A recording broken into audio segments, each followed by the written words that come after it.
Hello and welcome. स्वागत है आपका कोडिंग कोच में। मैं हूं आपका कोडिंग कोच अमित और आज की इस वीडियो में मैं आपको बताने वाला हूं कि सी लैंग्वेज में प्रिंटफ और स्कैनफ का क्या काम होता है। तो चलिए बिना देरी किए हुए वीडियो को शुरू करते हैं।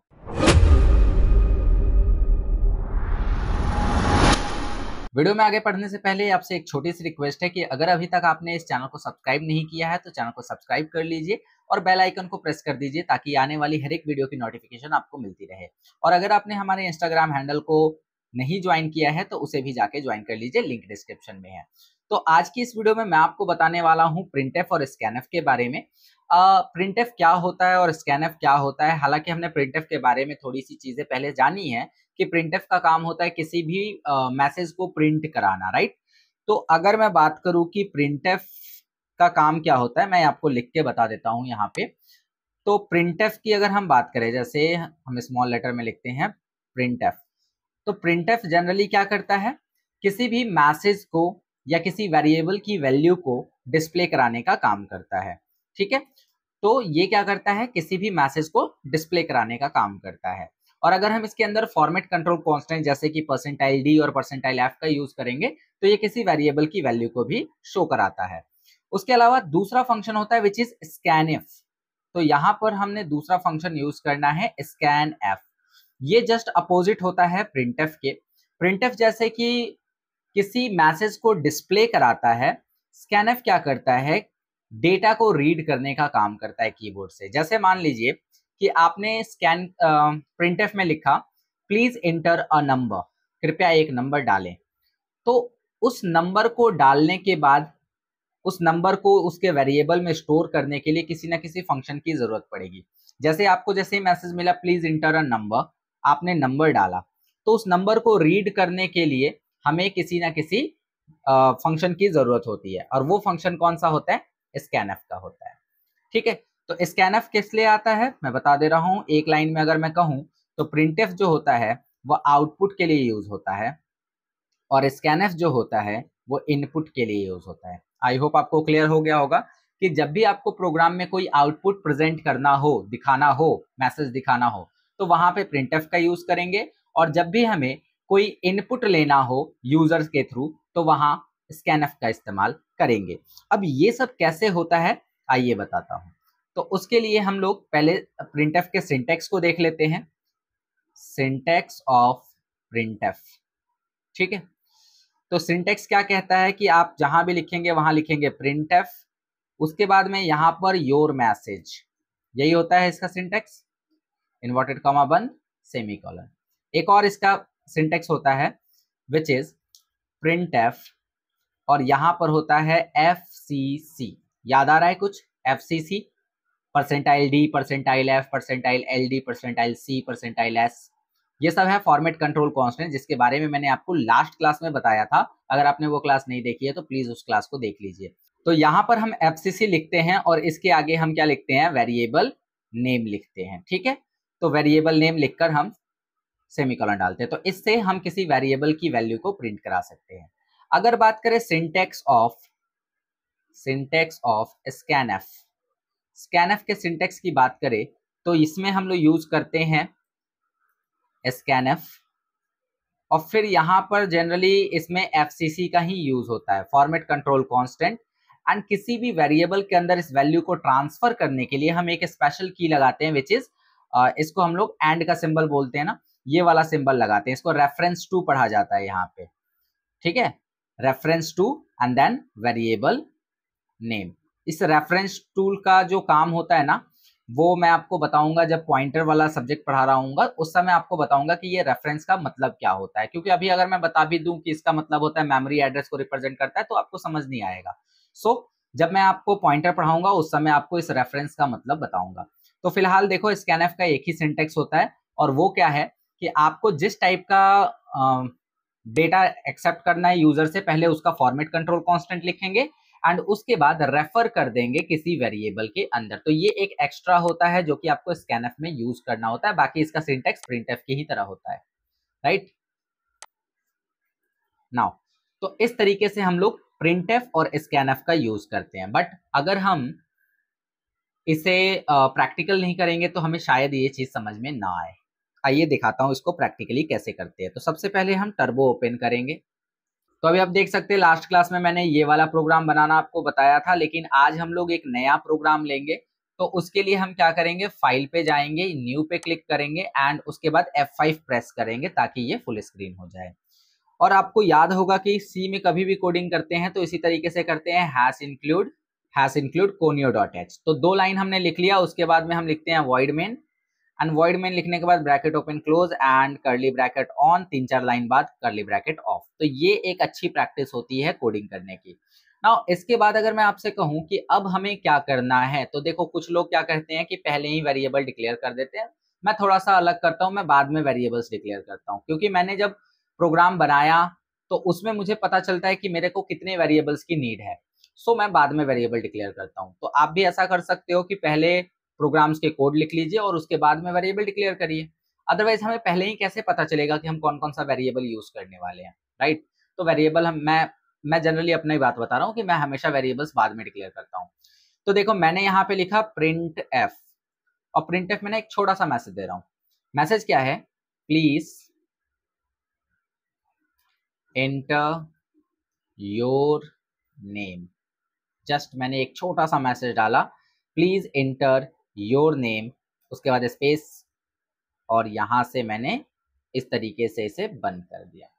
तो क्या लगता है अगर मैं इस प्रोग्राम को रन कराऊं तो अभी क्या स्क्रीन पर ये मैसेज प्रिंट होकर आएगा? डेफिनेटली आएगा। मैं यहाँ पे सेट कर देता हूं कुछ टेस्ट नाम से, test.c नाम से इसको सेव कर देता हूं। नाउ क्या अगर मैं अभी इस प्रोग्राम को रन कराऊं तो मुझे कुछ मैसेज मिलेगा? लेकिन याद रखना यहाँ गेट ch लगाना मत भूलना, कभी भी रन कराने से पहले आपको गेट ch लगा लेना है। Now press F2 and go to the run and click on run. देखो यहाँ पे लिख कर आ रहा है ना, प्लीज एंटर योर नेम। अब जैसे आपने ये मैसेज तो दे दिया कि ठीक है अपना नाम डालिए, तो हो सकता है कि कोई यहाँ पे डालेगा भी नाम अपना, लाइक रन किया और मैंने अपने नाम डालने के लिए AM, तब तक ये वापस भाग आया। अब ऐसा इसलिए हुआ क्योंकि हमने नाम को एक्सेप्ट करने के लिए, या जो भी इनपुट हम दे रहे हैं कंसोल में, ब्लैक वाले स्क्रीन को कंसोल कहा जाता है, कंसोल में हम जो भी इनपुट दे रहे हैं उसको एक्सेप्ट करने के लिए कोई नहीं है वहां पे। सो मैं यहां पर ऐसा करता हूं, यहां पर मैं लिख देता हूं स्कैन एफ। अब स्कैन एफ एक्चुअली क्या करता है, किसी भी डेटा को रीड करने का काम करता है।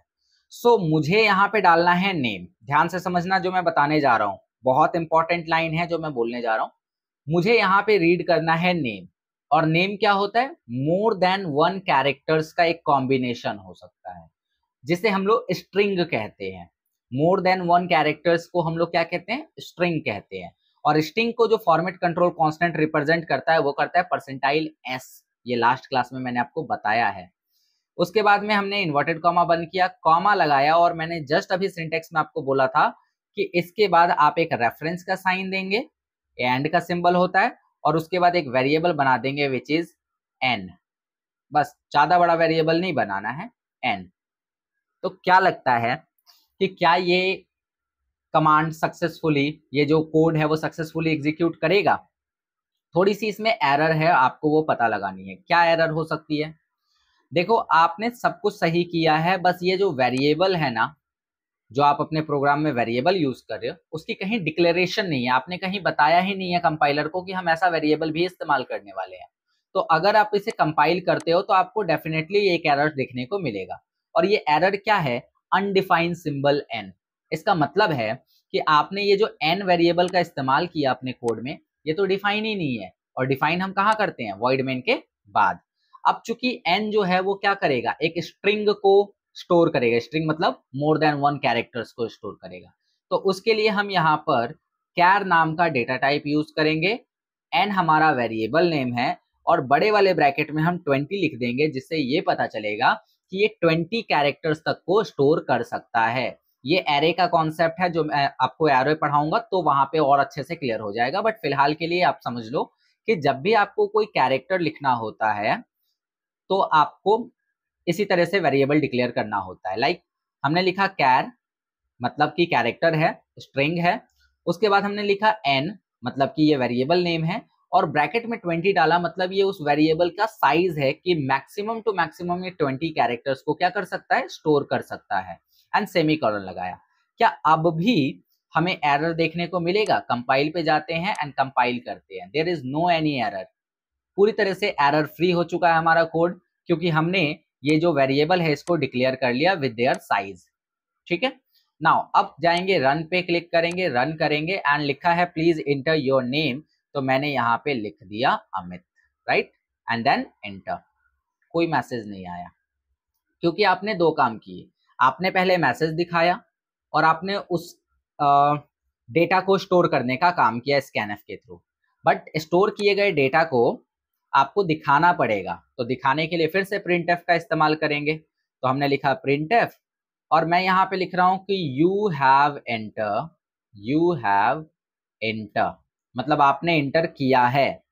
क्या एंटर किया है? %s, क्योंकि हमें थोड़ी पता है कि आप क्या एंटर करोगे, हमें तो वेरिएबल की वैल्यू पता होगी। तो हमने %s लिखा, कॉमा लगाया और यहाँ पे n को दिखाने का काम कर दिया। बस ध्यान से समझो क्या हुआ है। सबसे पहले ये प्रिंटफ एक मैसेज दिखा रहा है जिसमें बोला जा रहा है प्लीज इंटर योर नेम, कृपया अपना नाम डाले। स्कैनफ क्या कर रहा है कि जब आप कोई नाम डाल रहे हो तो उसे स्ट्रिंग समझते हुए, स्ट्रिंग के तौर पे ट्रीट करते हुए उसे n वाली वेरिएबल में ले जाकर स्टोर कर दे रहा है।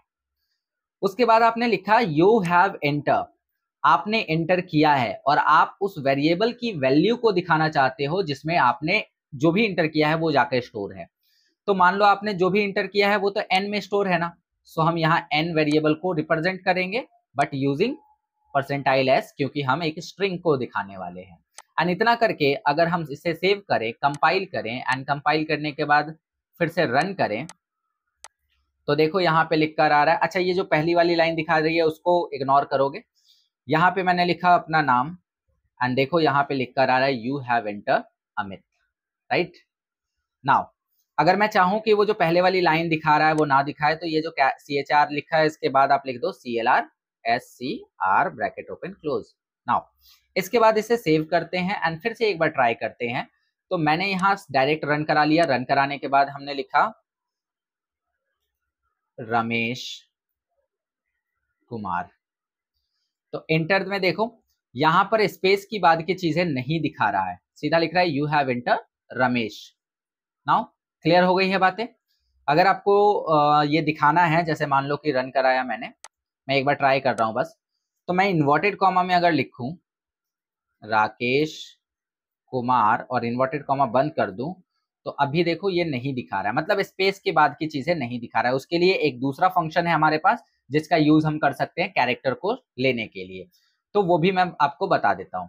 अगर आपको किसी स्ट्रिंग को, ध्यान से समझना, अगर आपको किसी स्ट्रिंग को इनपुट करना हो तो आप स्कैनफ का यूज मत करना, ठीक है। मैं इसे हटा नहीं रहा, बस इसके आगे 2 बार ऐसे स्लैश लगा रहा हूं, इससे ये डीएक्टिवेट हो जाएगा। बताऊंगा ये स्लैश क्या होता है नेक्स्ट क्लास में। तो इससे ये वाला कोड कंपाइलर रन नहीं करेगा, इसे छोड़ देगा। तो मैं इसकी जगह लगा रहा हूं गेट्स, और गेट्स में लगा दिया n, बस। तो गेट्स क्या करता है, पूरे के पूरे स्ट्रिंग को एक्सेप्ट करने का काम करता है, जबकि स्कैनफ क्या कर रहा था, स्पेस के बाद की चीजों को नहीं ले रहा था।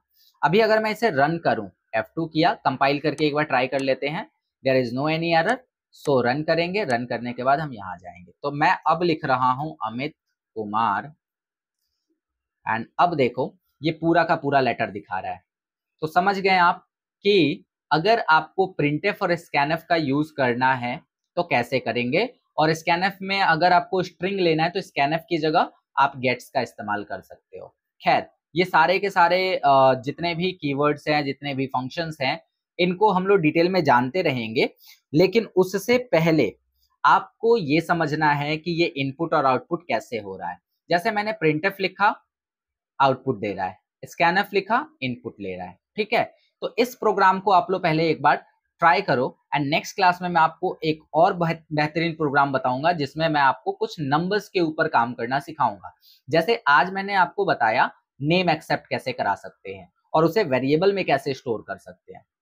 नेक्स्ट क्लास में मैं आपको इसी में कुछ और चीजें बताने वाला हूं, तो बने रहेंगे इस चैनल के साथ। आज की क्लास के लिए बस इतना ही। अगर आपको कोई भी डाउट है तो आप नीचे कमेंट करके पूछ सकते हैं, और अगर आप चैनल पे पहली बार आए हैं तो प्लीज चैनल को सब्सक्राइब कर लीजिए, क्योंकि इस चैनल पे मैं पूरा A to Z beginner to advance level की प्रोग्रामिंग्स पढ़ाने वाला हूं, जिसमें ये शुरुआत में सी मैं आपको पढ़ा रहा हूं, इसके बाद C++, जावा, पाइथन, तमाम प्रोग्रामिंग लैंग्वेजेस मैं आपको पढ़ाने वाला हूं।